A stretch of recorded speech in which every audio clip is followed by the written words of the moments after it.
viewers, how you doing today? I hope you're having a great day out there this beautiful Tuesday. It's a beautiful Tuesday out here in the Center of Unity in Abuja, and that's where we're broadcasting from.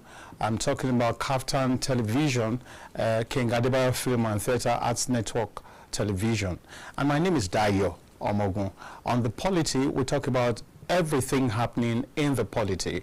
And today is as usual, we will be talking about something, about an issue, about some group of people who make life good for us, who make life tick, who make things go smoothly for us. And I'm talking about the press. I'm talking about the media. And so we're talking about the fourth estate of the realm. Sounds big, sounds high and mighty, but the journalists know, the media practitioners know that it's only it's only in the name most of the time. These are people who perform a very important role in society, but get the short end of the stick when it comes to perks and perquisites. And so that's what we will be talking about today. The topic is Fourth Estate of the Realm, Issues and Challenges. What are the issues and challenges that have to do with the media profession? And my guest will be joining me a little bit later. Just called in. I had some issues on the way, but everything is in control, under control. And so in a few more minutes, he should be joining me before midway of the program. But before he comes back, we will get together, you and I, and we can dissect the topic. Now, imagine a world without news, where you don't know what's happening beyond where you are, beyond your immediate vicinity, where you do not know what it is like in Wuse right now, where you do not know what's happening you have no access whatsoever to what's happening beyond your immediate environment, and yet you have to interact with those environments. You have to move from one place to the other. You do not know whether there is war where you're going. You do not know whether the road is blocked where you're going. You do not know whether the road has been cut into half where you're going. There's no news. Imagine, picture a world without news for a moment, where there's no information whatsoever, whether via radio, via television, newspapers, whatsoever media. I mean, think about it. That would be quite. That would be something. That would be quite weird. Where you do not know nothing. You know next to nothing about what's happening around the world. That will really be a terrible situation. Of course, that has been the situation before now, but that must be eons ago. And to just think of it is mind-boggling. It's troubling to think that you sit in one corner of the earth, and that defines the entire earth for you because you don't know anything that's happening elsewhere. I think that will be a most terrible thing. I'm saying this to paint the picture of the importance of the media practitioners, people who bring the news, people who are even at the risk of their lives, go get the news so that you can know what's happening, so that you can stay in your own space and don't have to go gather the information yourself, and then you can make use of that information for your own business, for your own planning, for your own knowledge purpose, and so on and so forth. Imagine that this was not possible, or this was not in place. So now there are people who have taken up that profession, to inform, to educate, to enlighten. And then, they are referred to as the fourth estate of the realm, but it looks as if it's just dressing up somebody in one big agbada that does not fit, one big gown that has no correlation with probably it doesn't matter whether the person has eaten food, but you just put on one big gown to maybe to make him look good. I think that's what it is, at least in our space of the world today, because if you interact with an average journalist, first of all, I think it also starts with journalists themselves. I hope that my guest will come in so that he can take up some of these issues. Because again, the Holy Book will say that as a man thinketh in his heart, so is he. I think that there are issues of I don't know, but I think that people need to carry themselves well. Like they say that you dress to be addressed. So comportment, self-esteem. I think that these are some of very critical issues that have to do with the profession. You know, before anybody can interact with your brain, they would first of all interact with your person on the outside. And I think that that's very crucial because I see how many times journalists are mistreated at events, at venues of meetings, conferences, and all that, and it really touches a very sensitive chord in my soul.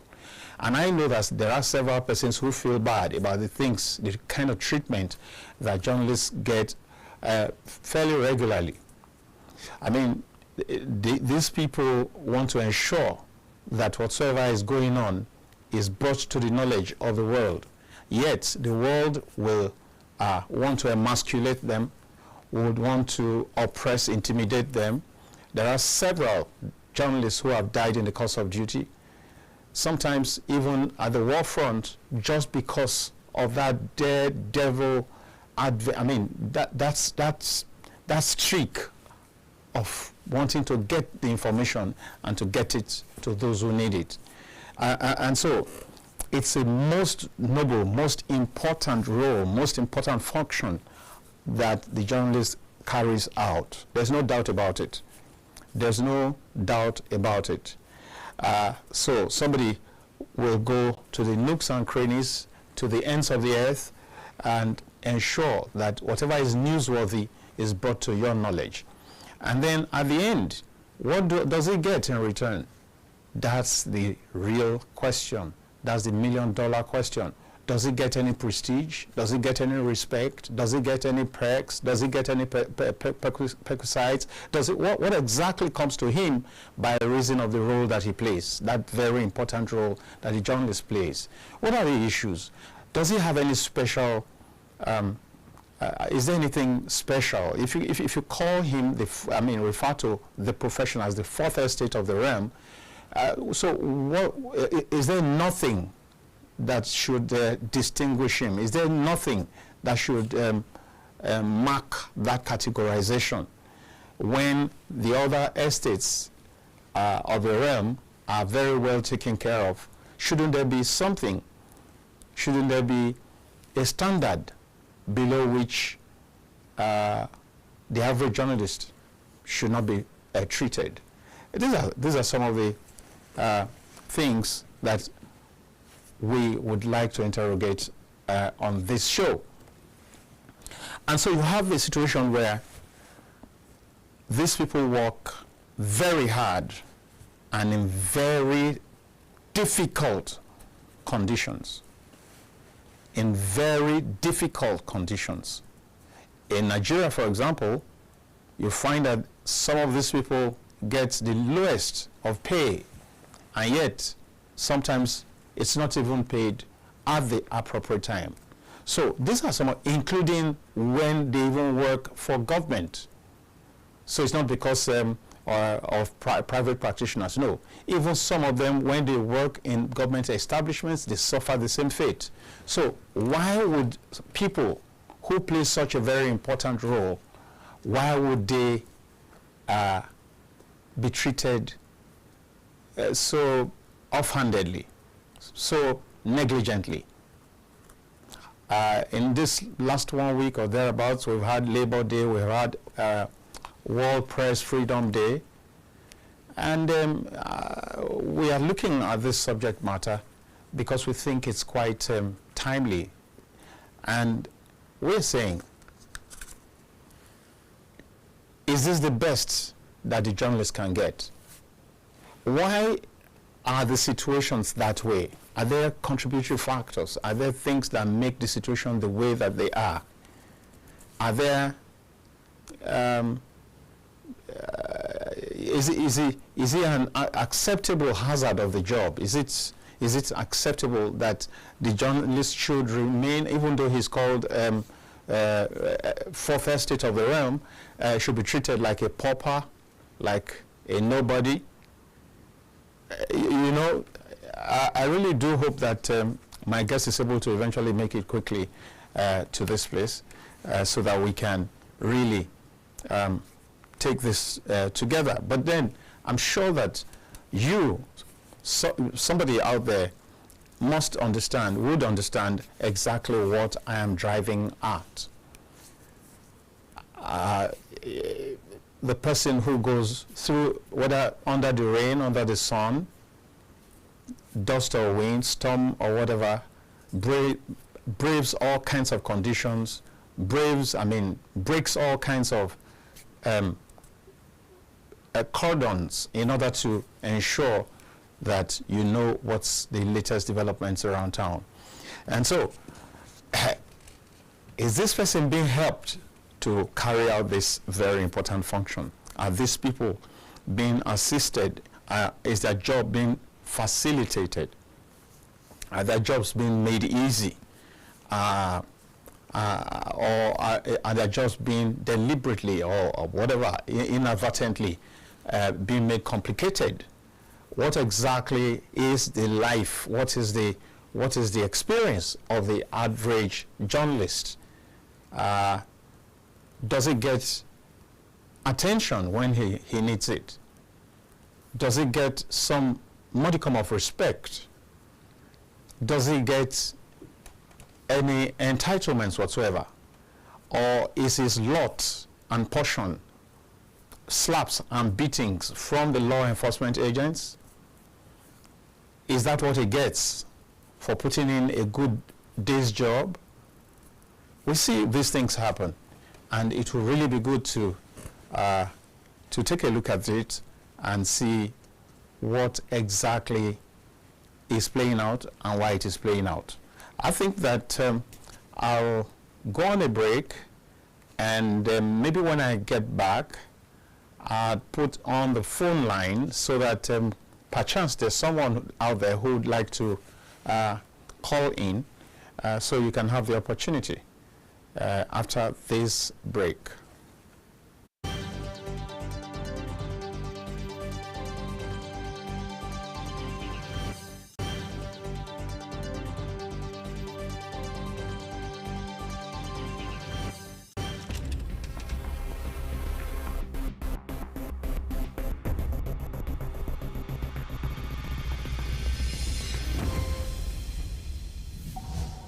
In the beginning, God created a beautiful world. 3, 2, 1. Action. And that's why, at KAFTAN Television, we imagine a beautiful world.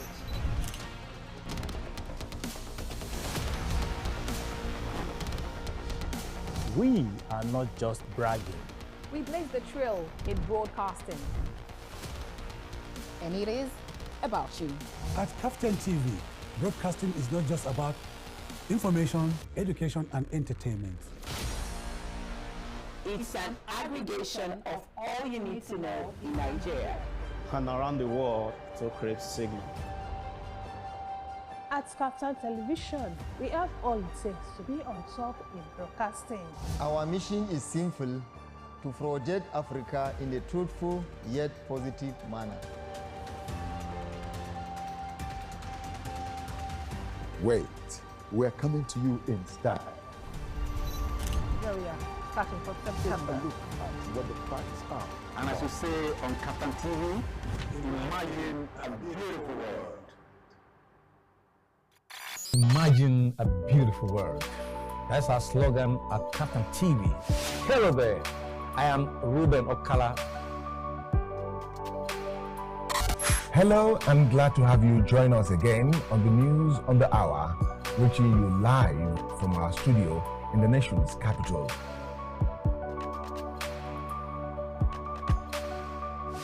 And that has been the news. Many thanks for watching. My name is Fatima Abbas Hassan.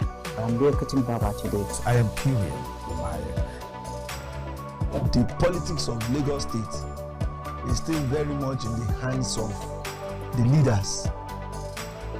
My name is Dayo Omoogun. I've not done a change of name. To Adebayo Film and Theatre Arts Network. We always dish out beautiful materials.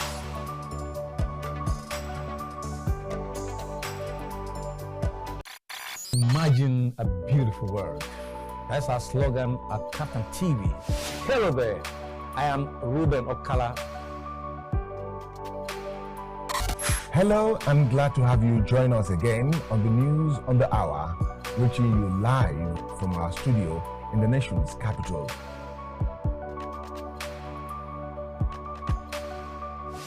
And that has been the news. Many thanks for watching. My name is Fatima Abbas Hassan. I'm Ayokunle Baba today. I am Kyrian. The politics of Lagos State is still very much in the hands of the leaders. My name is Dayo Omoogun. I've not done a change of name. To Adebayo Film and Theatre Arts Network. We always dish out beautiful materials.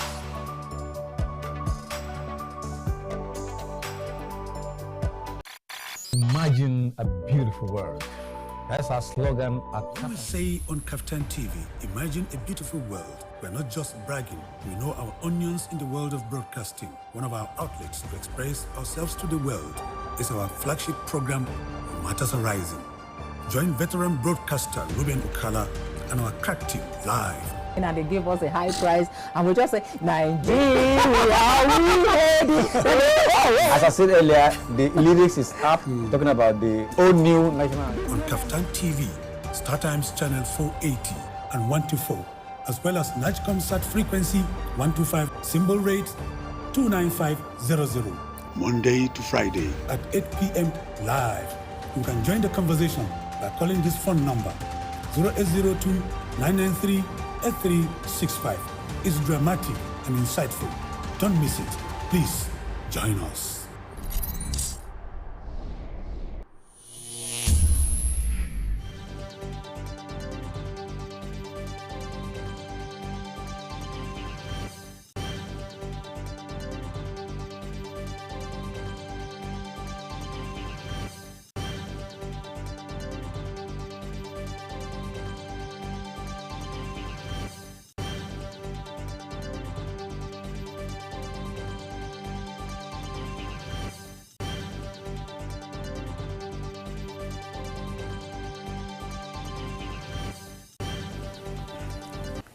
Welcome back to the POLITY, and we're broadcasting to you live from KAFTAN Television, from the Abuja studio.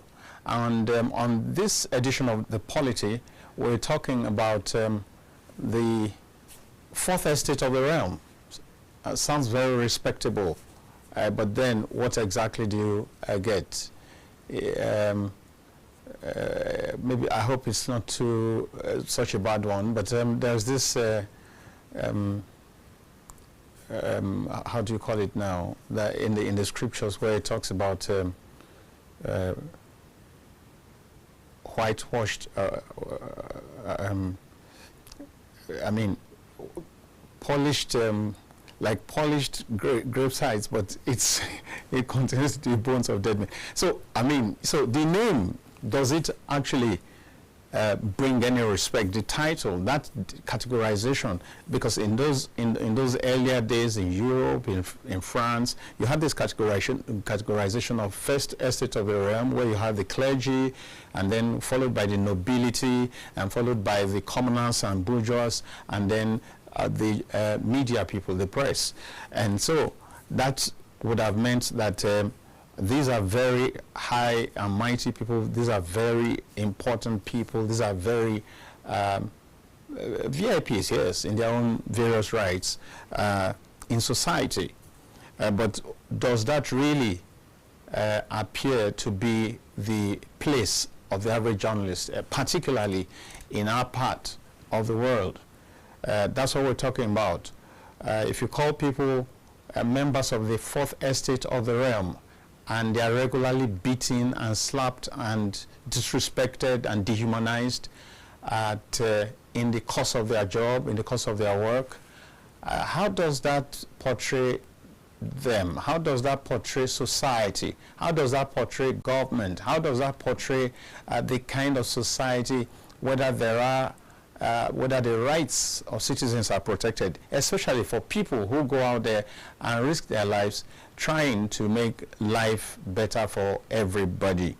So that's what we're talking about. And the phone line is open just in case you're interested in getting in on this topic. It's 08029938365. And so let's do this together. My guest will be joining me very shortly. And so we will continue with him when he comes. But in the meantime, how do you perceive members of the fourth estate of the realm? Why are they mistreated, maltreated, disrespected so very regularly? Almost on a daily basis you hear of some who have been clamped into detention, some who have been injured in the course of their duty by law enforcement agents especially, or who actually pay the ultimate price with their lives. And these people, I mean, in spite of all odds, they try to do their jobs. They try to earn a decent living, a dignified, honest means of living. But does society help them? Is society making this work? Or are they the ones causing it?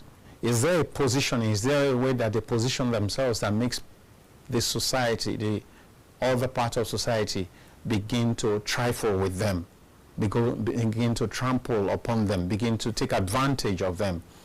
Is there something? And when you talk about World Press Freedom Day, which just happened a few days back, how can you have a free press when the journalist is hungry, when the journalist is poor, when the journalist is doesn't get his pay? How are you going to get the truth? Will he not be available to be compromised?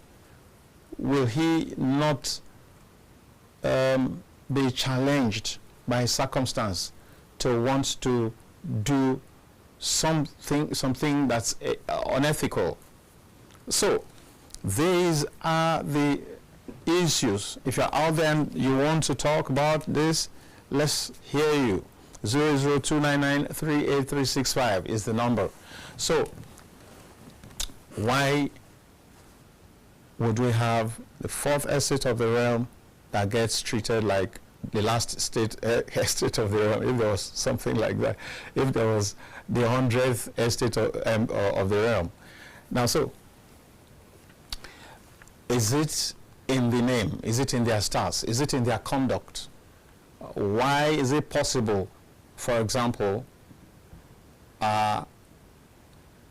for a journalist to be treated like mere school children, like disturbance, like you're a disturbance to us?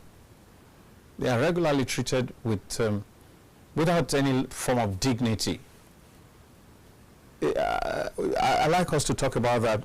I wish my guest was already here, and then we'll now migrate to other issues. But there are too many challenges for the average journalist. Many of them are not insured, yet they take huge risks. They take very huge risks in the discharge of their duties. Some go to the war front to try to cover war. Some will have to cross, from different terrains, riding with boats and all that. And they go to whatever lengths to ensure that news gets delivered. And there should at least be some level of, there should be something done for these people to ensure that they don't have to work with bare knuckles, that they don't have to encounter so much rawness. And we remember it was in this same country that a journalist in the course of his duty was bombed to death, and his body a mess of shattered flesh and splattered blood. And then nothing. Many years after, I remember clearly, that was 1986, 19th of October, and I'm talking about Delegiwa, and several have died like that. These are people who work long hours. These are people who have to stress themselves to get things done. What is society doing in return? When you look at the positioning for the first estate of the realm, the clergy, whatever categorizations now, the clergy, from those categorizations, you had the clergy, you had the nobility, you had the commoners, the bourgeois and the commoners, and then you had the media. Now, if you have some provision to ensure that those other estates of the realm are like statutorily provided for, statutorily taken care of, one way or the other, what does it take to ensure that journalists also get the same? Why is it possible for a journalist to be manhandled and sometimes without any recourse? Why is he such a sitting duck that anybody can pounce on him? Why do we tend to make the job of a media person look as not important? Yet, we are people who crave knowledge of what's happening around us. But because it's available in our faces, because sometimes you don't have to immediately pay, maybe, I'm just trying to hazard a guess why, maybe that's why they get treated with such, I don't know whether it's harsh to say ignominy, why they are treated with such ignominy. You don't do that with the nobility, you don't do that with the clergy, and so why would you do that with the media? How can we make their work a lot easier to do? How can we make their job a lot easier to do? What can be done to ensure that they have good working conditions? I hope that my guest gets in. There's so much to talk about, but he's not here yet. I do wish him a safe trip here. I had some issues, but I do hope that he'll be here very shortly, and so that he can really take up some of these issues, and we would have some idea why we are where we are. And I invite you to be part of this as you call in now on 0802-9938 365. And why is the journalism profession treated with little respect? Why? And yet you say that they are members of the fourth estate of the realm. These are the people who make you know what's happening from wherever around the world. It's a huge burden. It's a very powerful function. Imagine that all journalists around the world will go on strike. Okay, so imagine, just think about that even as I go on this short break.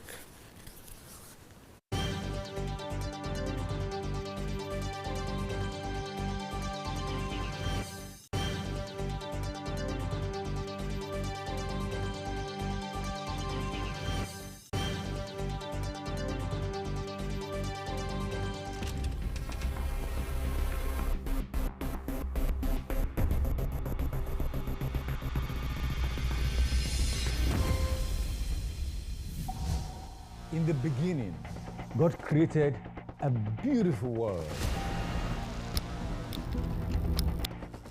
3, 2, 1. Action. And that's why, at Kaftan Television, we imagine a beautiful world.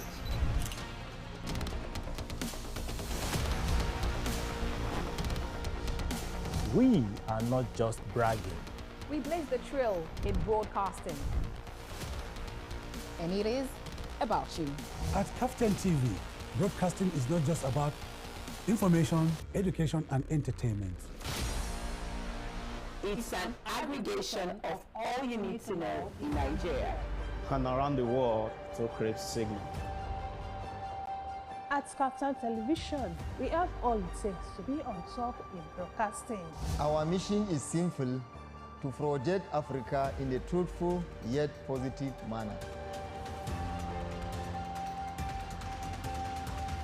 Wait, we're coming to you in style.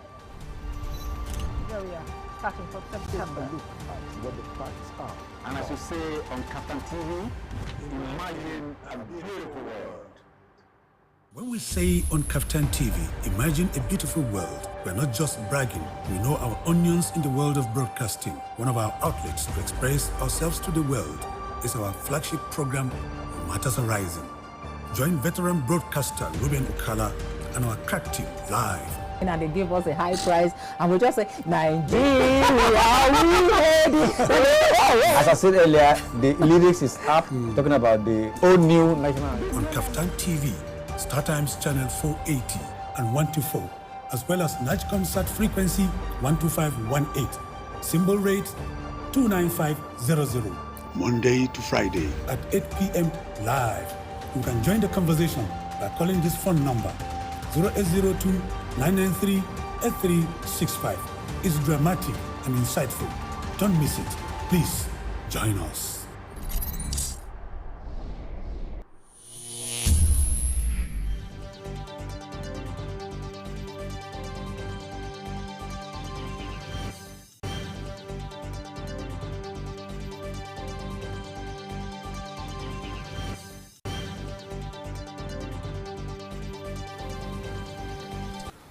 Welcome back once again. You're still on to the POLITY, coming to you live from the Abuja station of King Adebayo Film and Theatre Arts Network Television.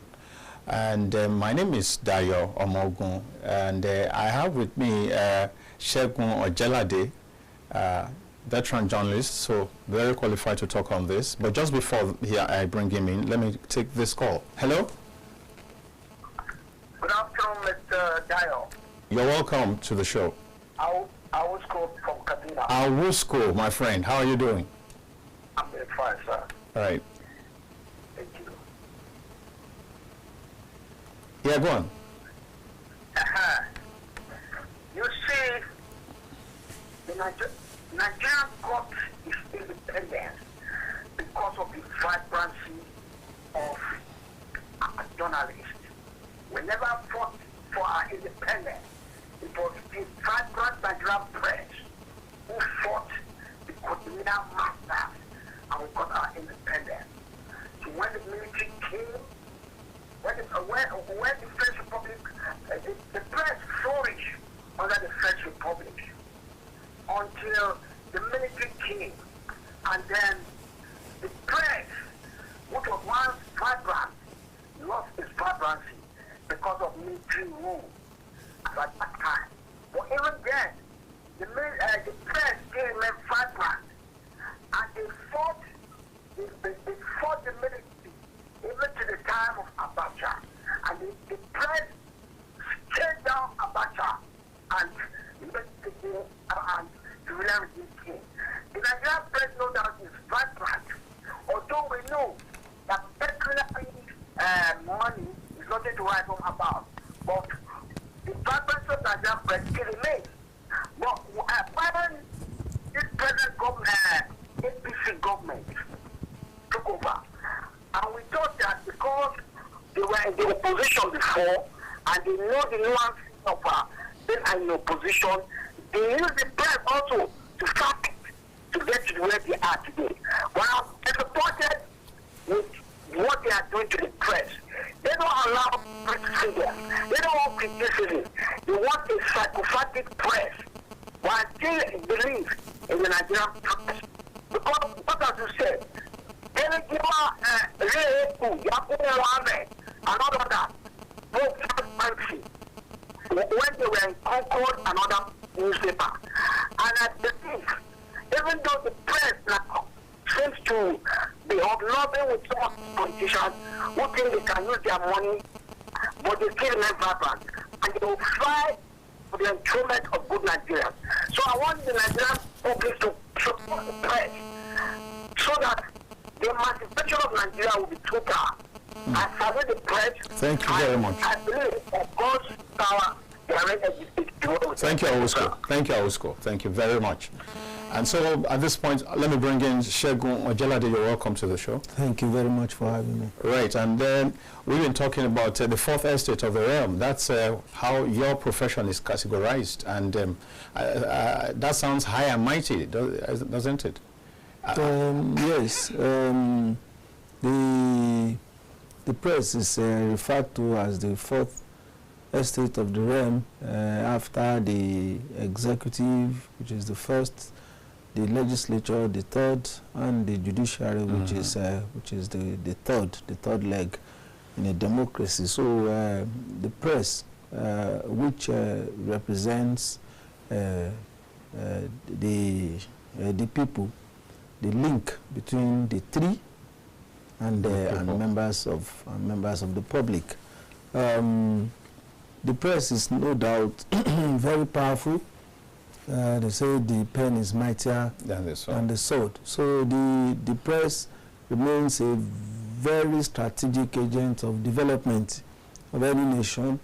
It governs the opinion of the people and serves as a feedback mechanism.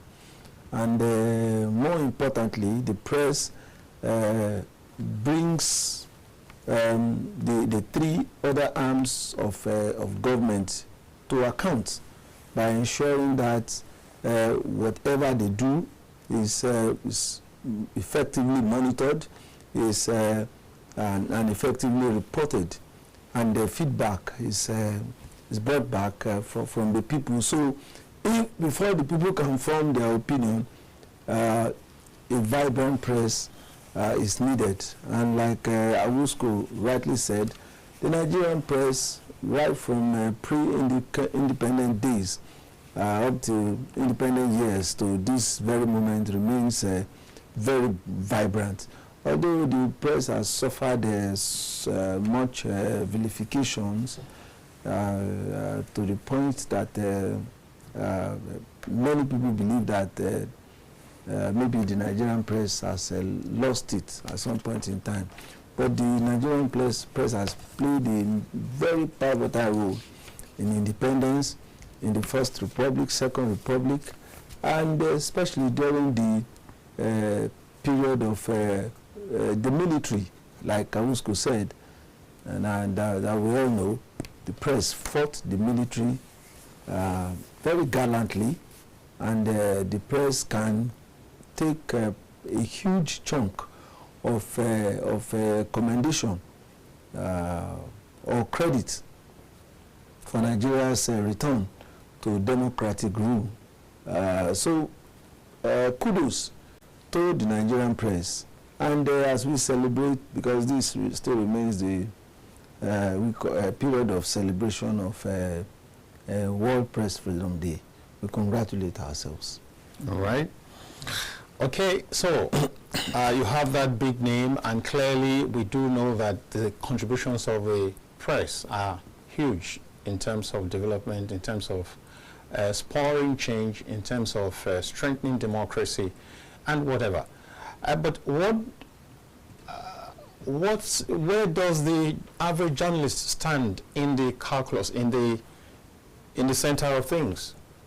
We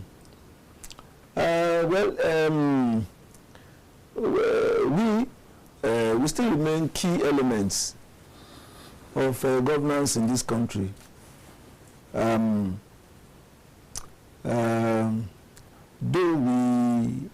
the journalist is battered and bruised on account of the poor pay, poor remuneration in many organizations.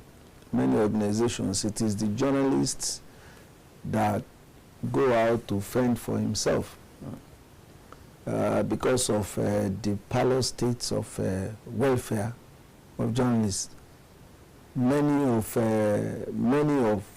those that are now in the business of publishing are struggling to survive.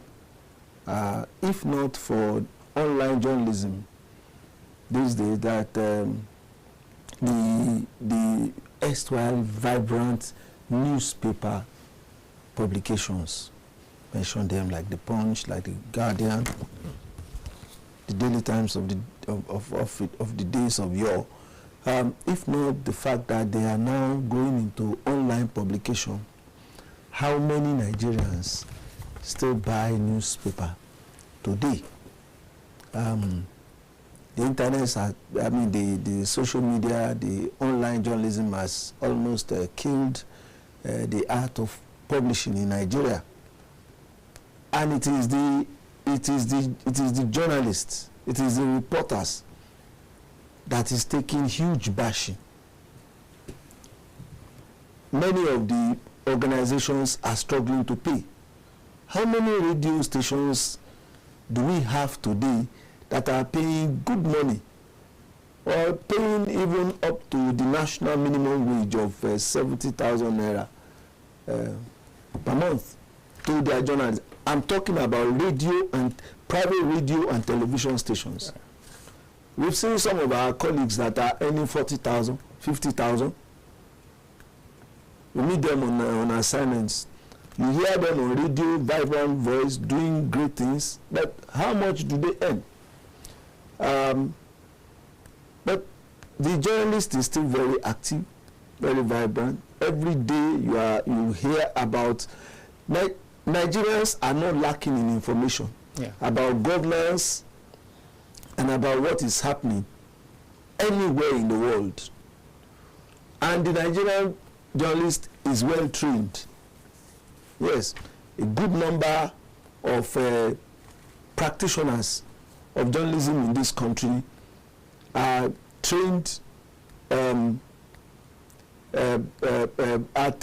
very strategic and very vibrant schools. Schools of journalism in this country are among the populous section of education in this country. Go to any polytechnic, any university, you find a good number of their students pursuing mass communication courses. So Nigeria is not lacking in professional practicing journalists, but it is the remuneration that is the problem. Welfare, the working conditions is the problem. And then again, the access to information to what extent are journalists able to lay hands on critical information with which to analyze the work and activities of government? Exactly. Go to any ministry now, and you say, oh, a road is being constructed in our or any local government. Yeah. Road is being constructed in our community. Can we have information on it? Who is the contractor? How much was the contract awarded? When much has been released? How much has been released? You are not likely to get that, and you are going to be labeled as an enemy or an opposition party, or who has sent you? Yet there's an act specifically. Of course, the Freedom of Information Act that Mr. President accented to. To what extent is the act? These are the issues. Utilized. These are the issues. So it is not that Nigeria is lacking in professional journalists. It is just that the welfare, the wherewithal to practice is and the structure is very weak. And so what exactly should be done about this? Because again, you find out that yes, the preponderance is with private media organizations, talking about poor pay, delayed pay, arrears and upon arrears of payment of unpaid salaries. But you still have, in some cases, even in government establishments, you still have some measure of poor pay, and sometimes even unpaid arrears. So what can journalists do about this? Because you see, I find a situation where journalists fight for every other person. Nobody to fight for them. Nobody to fight for them, and they can't also see. They seem not to be able to also fight for themselves. I remember in those days when workers are on strike. Where I worked before now, journalists are compelled to work. In fact, they tell you from certain level to certain level you cannot go on strike. And it is still happening even up to because that's why we say that essential service. Yeah, you say that's why we say we cannot fight for ourselves.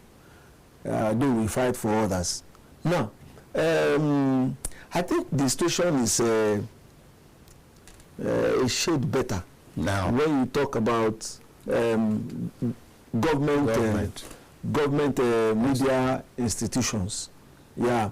I can talk of federal government institutions that where we may not have delayed salaries, the minimum wage is being effectively implemented, yes, but there are welfare packages that can be introduced to make things easier for media workers.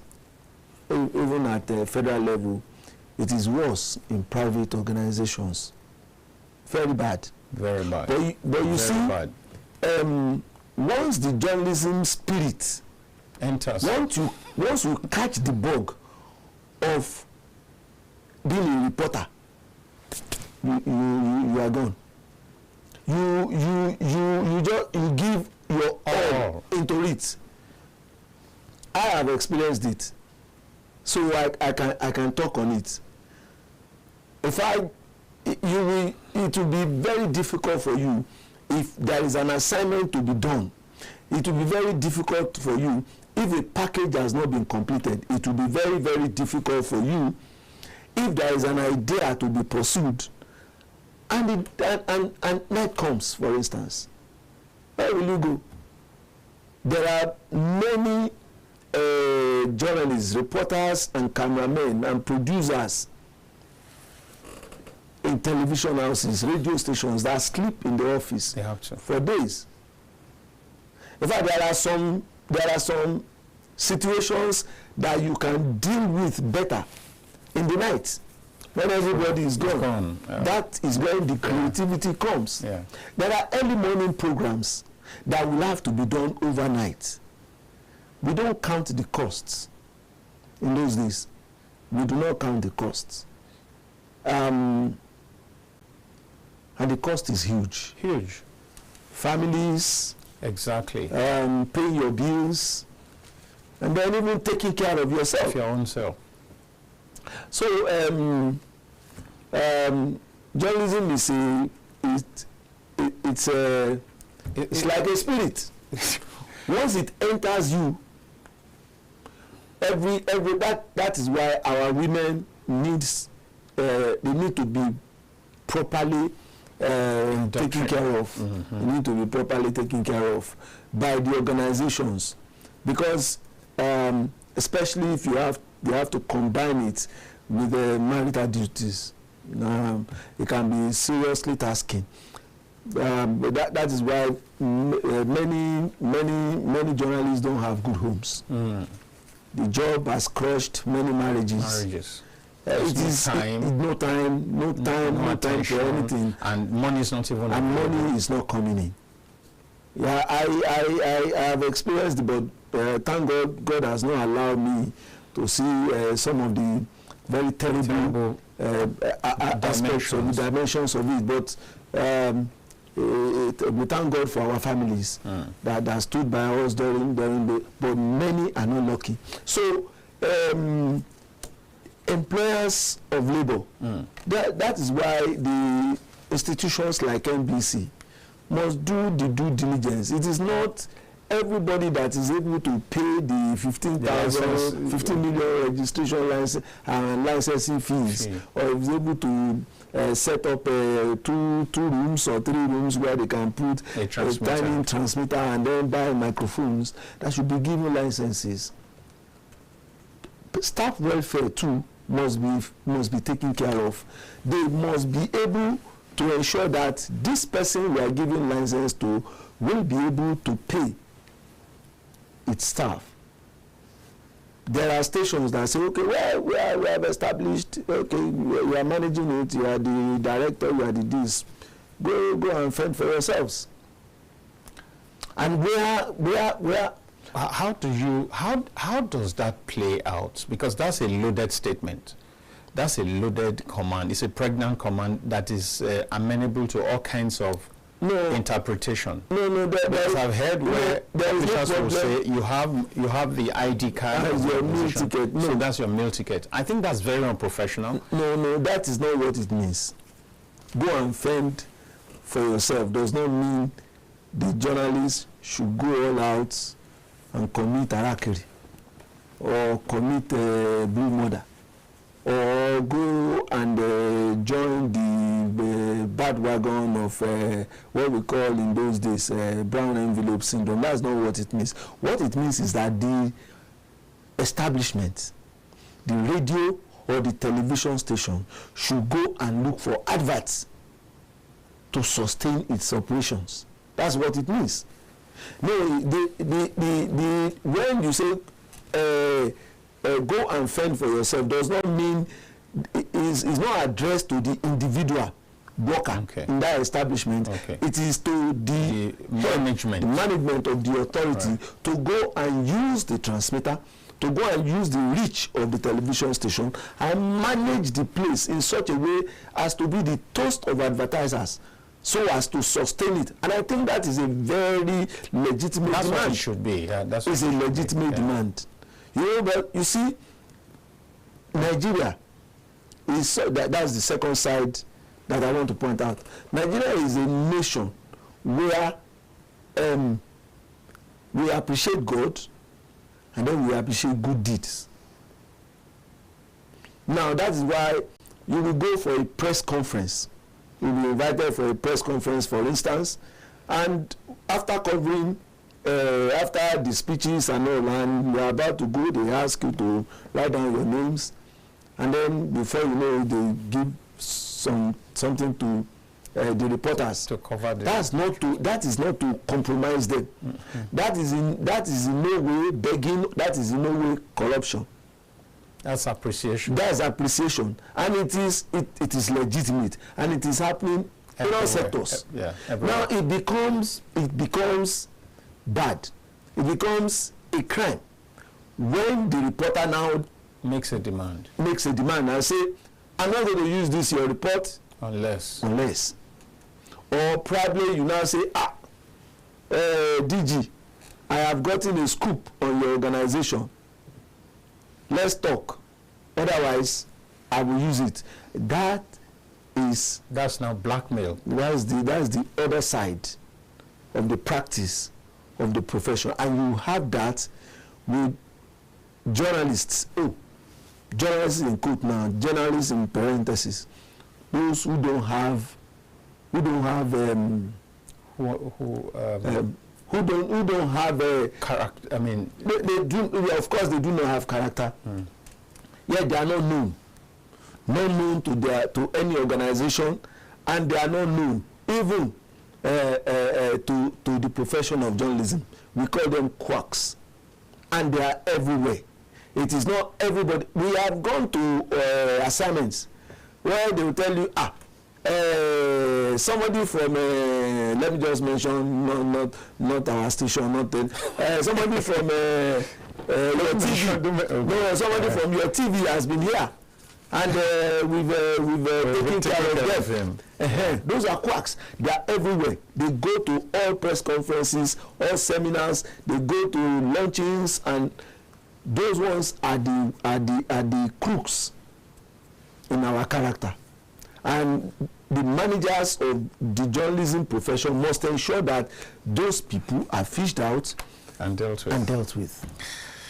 There's a whole lot to talk about.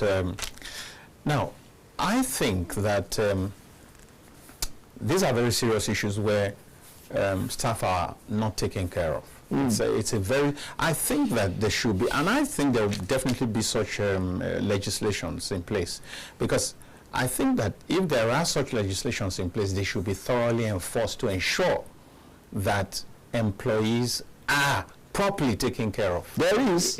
I'm sure there's. The national minimum wage covers everybody, both private and because. But it's never enforced. That's a challenge. That's another ball game. The national minimum wage covers everybody because the employers. Private sector employers were part of the negotiation. Yes, they were part of it. It's not only labor unions alone that private employers of labor were part of the negotiation. Though they were crying at that time that they will not be able to pay. But again, those licensing in my town, Abuja, how many radio stations do we have there? Very many. I think that's a so the market. Exactly. The market can sustain such a large number. Especially in a challenged economy. In a challenged economy. But it's okay for the hugely populated centers like Lagos, like Ibadan, like Kano, for instance. But in a small community, you now have about 3-4 stations. More than that. That is far more than that. How would they survive? I think that's a problem on its own. These licensing bodies, these regulatory bodies, must begin to say, no, we can't do more than this. Because again, I've always said that when there is an explosion of numbers, quality will definitely drop. Of course. When you mass produce, your quality will go down. There's no doubt about it. And so, I think that we're using this opportunity to say, is it not possible for the regulatory bodies to do a kind of checkmate to ensure that the floodgates are not just flung open for everybody to come into. Look at what you said, that there should be a guarantee, a kind of a guarantee that, look, we're not just setting this up. In the next 2 years, in the next 3 years, we will pay their salaries, within which time it is expected. There should be some kind of a space, like if you want moratorium, within which the business would have established itself well, and then be able to take up the responsibility of fending for itself the legit way, the legitimate way. Well, I don't think the mandate of NBC covers that. Yeah. Exactly, I think that. I don't think so too. But I think that there are other agencies and sectors that can look into that. But the benchmark has been set, which is the national minimum wage. I think it is the implementation of the national minimum wage that we all have to focus on and ensure that it is vibrantly implemented. It's very bad. It is very bad. See, There is a very popular, I don't have to give any names, but there is a popular publisher here in Nigeria who tried to go do the same thing, this idea of not paying and just owing people and just asking, did it somewhere in Africa, and they took it up, and they said, no, these guys, they are full, they like to enjoy their lives, and then you come and hold their pay. After 2 months, they couldn't go forward. I remember. I remember. But here, there are cases of 13 months. Yes. 10 months, 8 months, 13 months. More than that. In fact, as I sit here, I had an experience of 25 months. What is that? That's a 2.5 2 years, 5 months. 2 years. No, that's 2.5 years. That's what I meant. That's 30 months. 30 months. Wow. And in a very popular media, but it was dying at the time. Had issues, had been mismanaged. Very good name, very great magazine. No, you see. So again, I think that part of the problem again is that journalists are not good managers. A lot. They do good pen work, they do analysis, they do great editorials, they do, but making 10 kobo become a 100 naira and then making that and doing savings and doing all the plans and projections, I think it's a huge challenge for most journalists. Because if you hear the number of organizations that rose and were very popular at a time, which were run by journalists, and then now just fell like a scrap, like a pack of cards, it shouldn't be so. There is something I read a very long time ago about principles of journalism. Principles of journalism. There is one there that I keep remembering. It is the self-writing principle. The self-writing principle of the press. It says, no, don't curtail their establishments. Don't limit their number. Let as many of them that want to spring up, let them spring up. Any of them that wants to write nonsense, leave them. Let them write. The principle says they will write themselves out of existence. So, if there is no very strong base for establishing whether a newspaper, a radio, or a television, enough due diligence is not done to ensure that the terrain is studied, the viewers or the readers are properly identified, and their needs well tailored. Yes, you're talking about like markets that are defining the market. Yeah. To do their niche within the environment that you want to do it. So it is not because you have money. It should not be the basis for establishing a media house. Or that you have become popular as a writer. That you write well. Yes. It should not be. And you have a number of colleagues around you who write well. Again, it should not be that, yes, that is what is in vogue now. I have access. Yes. Everybody is establishing radio station you want to go and establish. Or I know somebody in NBC that can help me with that's where the need for due diligence comes in. Yes. Thorough due diligence. That is the problem. That has been the problem of the press, radio and television over the years. A major problem. You know, you know about the initial capital, exactly, the structure, the beginning, but you don't know about sustainability. You do not think about sustainability, and then it is not. That is why I want to, in a way, commend what NBC is doing. When you want to, we learned that in journalism many years ago. That we all don't have to be national in outlook. Yeah, that's it. Yes. No. That's part of what you said about identifying your market.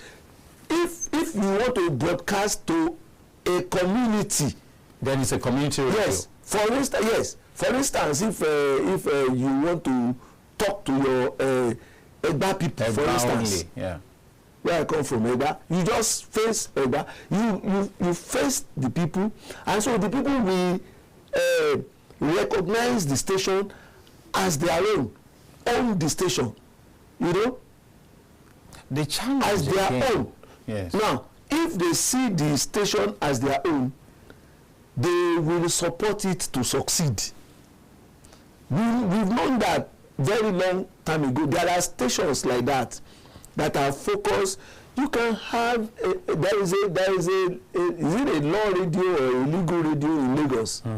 There is a sports transport traffic. Yes, there is a sports radio. Yeah. There is a women clinical radio somewhere in Lagos. And you see, once the community recognizes that this is our own, they will support it to succeed. Now, it is not, you can't have a radio station that does not cover even Abeokuta, that is interested in what is happening in Aso Rock. Leave that to NTA, leave that to AIT channels. You face your community, talk about the traditional ruler in that environment, talk about who is the Akpino of Egbaland, who is the Balogun. I think that those kind of stations will yet have issues, because again, where will advert support come from? The people. See, now wait. It's the people. No, it's something that we have seen working. Do you know how many market women we pay 1,500 to greet the Alake of Egbaland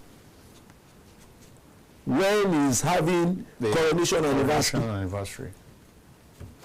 Do you know how many of them, when they are having their AGM of their society, we like, let me say, Radio Egba to be there to come and cover their events, and even buy to pay for goodwill messages, and even buy a card to be part of the. Once one society does it, all the others will follow suit.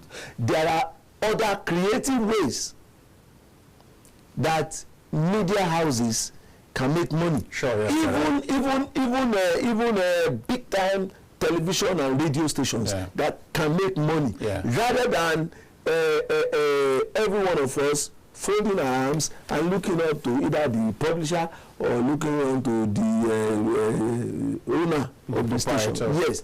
Now, again, for the journalists, we have been lukewarm, or we have been boxed to a corner by the noise of the public that journalists are corrupt. They are looking for a bribe envelope. It is now very clear to every one of us now that a journalist must be a marketer and a public relations person. You cannot. Yes. If you look at those different roles, they tend to conflict somehow, because you can't truly be a journalist and do PR. PR is totally sometimes bootlicking. I'm sorry. I understand. I understand. Sometimes let me use it's reputation. Let me use there's no reputation. Let me use us here as an example. For instance, we are the first line PR managers of KAFTAN TV. Sure, yes. We go out, we talk good of KAFTAN. We are in the station, we are doing good to project the image of KAFTAN TV. That is very, very critical. Very. You cannot run your organization down, number one. And then you go on there, you look good. You must look good. And then you do your research very well in presenting your programs. Right. So that whoever is watching KAFTAN will say, these people are good. They know that what is for PR. Number two, we are the marketers of KAFTAN TV. Sure. It is now very obvious that there is no way that KAFTAN TV can survive without every one of us going out to market the brand. In our own small ways. Yes. Before we got here, probably you passed, you in those days when we were working, when you are passing on the road or driving, and you see a banner, whether of a church or a company or religious body advertising a program, and they want to do a program, you park by the side of the road and pursue that. Or you are listening to the radio, some organizations are already on air, you go there and say, can we also have? That is what I'm saying. Yeah, that's correct. Or you are at a press conference and you heard that so organization is trying to do something. You go there and look for adverts for your station. Sure, yes. Now those are the added rules that every journalist must take. By the time you do that, you bring that kind of money to the station. Of course, we are going to get a commission. That's correct. That's exactly what I'm saying. Correct. Now, for a very long time, journalists have been laid back in these areas. Like I said earlier, I do not think it's about being laid back. I do not think it's about being laid back. It's about the fact that their own job is cut out for them already and is very demanding. You just talked about situations where journalists have to sleep in the office. Yes. And sometimes a journalist is on the road, on his toes from morning till night. Yeah. And a good journalist doesn't even close. Even when you are closing, you are in the staff bus or you are in a public vehicle and something is happening, that bug you talked about will not allow you rest to see something happening and you don't catch it and get it, especially as breaking news or whatever. So that's, I think that time constraint, that is a major challenge. But like you're saying, where there is space, where you can accommodate it, I think that journalists must begin to really look at that. Yes. And then also, is it not possible, if you say that these people are members of the fourth estate of the realm, and you take good care of the first estate of the realm, of the second estate of the realm, of the third estate of the realm, shouldn't we get to the point where officially, statutorily, there is something to ensure? Because the way we are going, we might lose the media, or we might lose good quality media, and that's not good for society. And you will agree with me that the cost of running any media, whether it's newspaper, whether it's TV, whether it's radio, is humongous. Yes. And it's money you need consistently, every day. Now, is it not possible to factor this into the? I'm just thinking. I'm just thinking off the cuff. Is it not possible for government to begin to have like a grant? A yearly grant, and for recognized media outfits. Maybe that will be the challenge. Again, there will be some challenge in determining who is recognized, and all kinds of this will come to play in determining that. But at least there should be something. If you recognize them as that important, because they are a link, because they provide a feedback, because they go even at the expense, at the risk of their lives to get information to you, I think that the day has come when government must begin to think in that direction. What do I say? Let me say this. Yoruba will say, Babegbe, Moyomo, meaning that because you call me daddy doesn't mean I don't know my biological children. Everybody can call me that. Everybody can call me, but I know the number of my biological children. Yes. So Chief Lagbaja cannot establish a radio or television station or a newspaper, and then expects the state or federal government to come and put subvention there. Let me help you so that you will be able to. Honestly, I understand you. No, wait. You know that today, is that correct? Today, TED Fund also supports, to some extent, private universities. No. They don't. That has been that. Yes. Okay. TED Fund does. It has still not. It has not seen that. Private institutions have been crying. What I'm saying is this: yeah, you can say, okay, Kaduna State government, for instance, when they are having their inauguration or whatever, they can call KAFTAN TV to come and do live transmission for them, or cover their event, or even go into partnership with them, where we will have what do we call this, retainership. Yeah. Yes, it can be a business arrangement between organizations and the government, but it will be very, very impossible to legislate. No, nothing is impossible. Maybe difficult. Okay, difficult. Extremely difficult to legislate that. Now, but take the principle I told you about, the self-writing principle. Go and establish your TV station.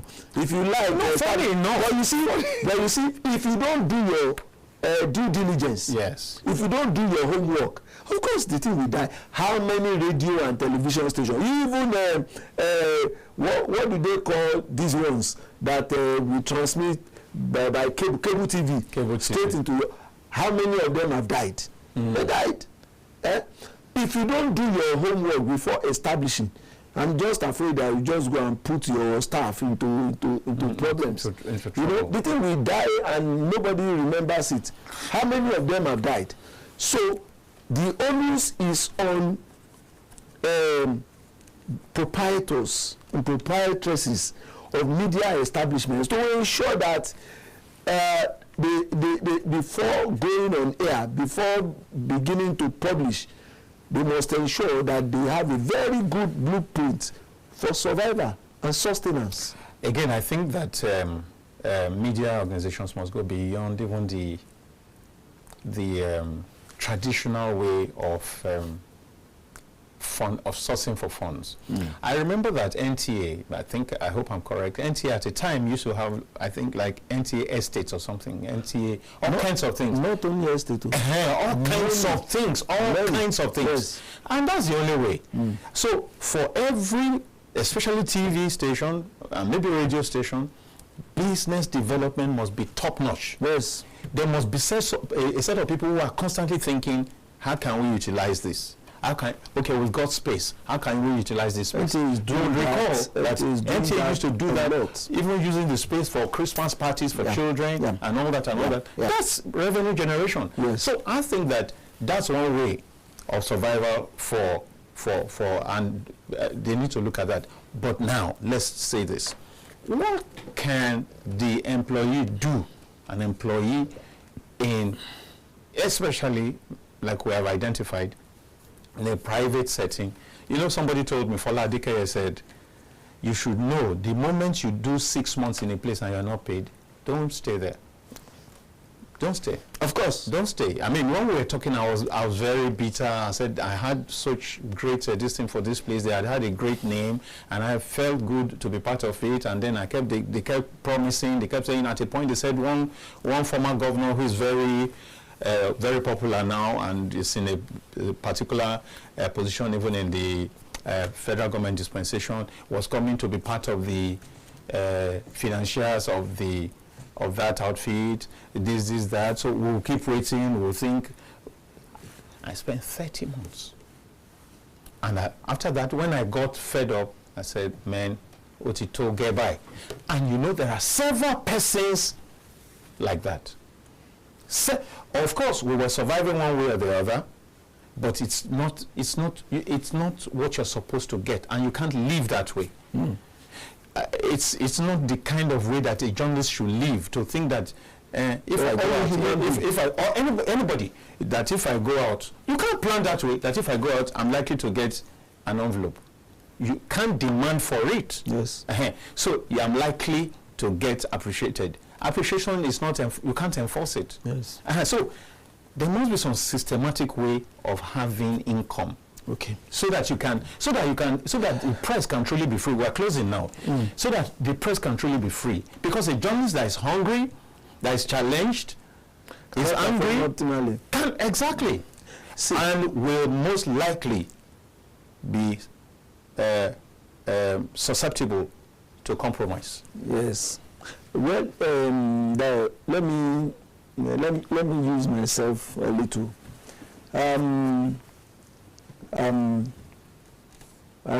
work with only one organization for 35 years. Now,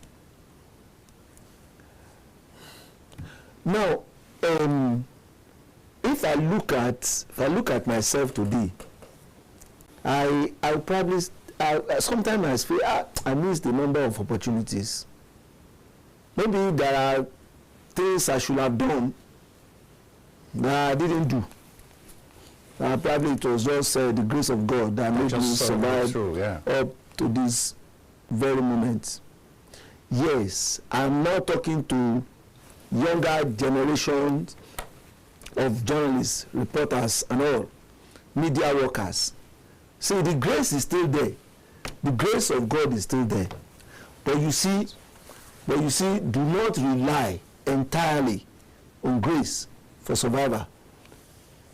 Now, the opportunities have widened now. Widened. There are so many things that you can do, even online. Online, yeah. While still working. That's correct. While still working. That's correct. For you can work remotely. Personal development. True.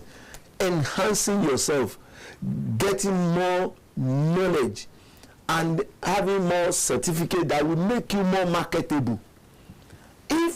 Like you said, if you work, like somebody told me, we should have made you to run that time. Yes. If you work for 6 months, don't even let it be up to 6 months. Somebody doesn't pay you. What are you doing there? Yes. That's the way you very blatantly. It will be very easy for you if you have upgraded yourself. Exactly.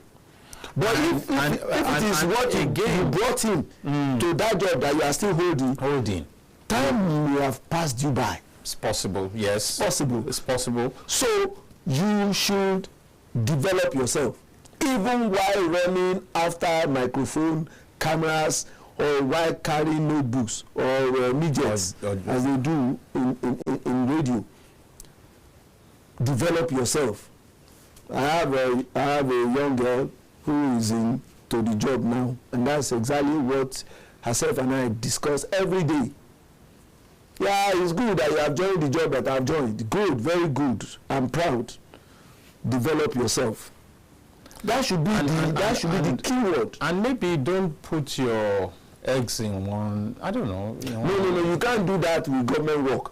But just ensure that you develop so that when opportunity comes, it will come. You can take advantage. Yes. I think that's where we're going to be rounding up. Eventually, my guest is unable. My original guest was unable to make it. I immediately would contact him. He had an emergency on his way, so that's why they advertised that Jide Oyekunle, the secretary of the Abuja Council of NUJ, is unable to make it here. And what a relief that Shegun came in to fill the space. Thank you for coming. Thank God. And I do hope that this edition of the POLITY has served people of the media tremendously, and their loved ones who probably would relay some of this information to them. Perchance they are not watching right now. This is very critical. Please let some of the nuggets, some of the things we have shared, let's work with them, so that indeed, whether they want to make it statutorily or not, we can truly be the fourth estate of the realm, in dignity, in prestige, and in practice, in professionalism. That's where we leave it off. My name is Dayo Omoogun. Tomorrow is another day. My colleague will be here with the POLITY, and I invite you to join me in the evening for Matters Arising from 8 to 9 p.m. Bye-bye for now.